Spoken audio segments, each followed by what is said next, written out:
ان سے ایسے بحیثیت مسلمان نبی اکرم صلی اللہ علیہ وسلم کی تمام ازواج مطہرات کا احترام کرنا چاہیے۔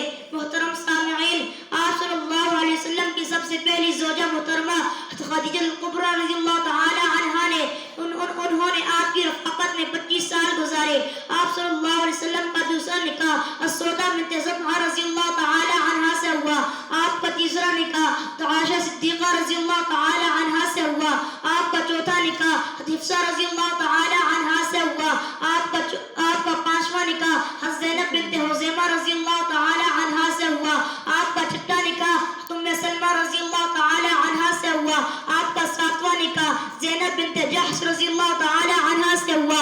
آپ کا آٹھواں نکاح حضرت ام سلمہ رضی اللہ تعالی عنہا سے ہوا۔ آپ کا نوواں نکاح ام حبیبہ بنت ابو سفیان رضی اللہ تعالی عنہا سے ہوا۔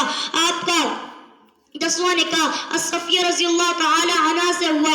آپ کا 11واں نکاح حضرت میمنہ رضی اللہ تعالی عنہا سے ہوا۔ آپ صلی اللہ علیہ وسلم کی 3 بیٹے تھے، حضرت قاسم رضی اللہ تعالی عنہ، حضرت عبداللہ رضی اللہ تعالی عنہ، حضرت ابراہیم رضی اللہ تعالی عنہ۔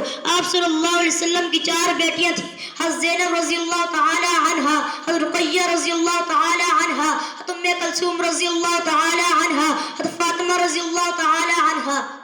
اللہ تعالیٰ میں آپ سب کے ازواج مطہرات کے ساتھ محبت کرنے کی توفیق عطا فرمائے۔ آمین۔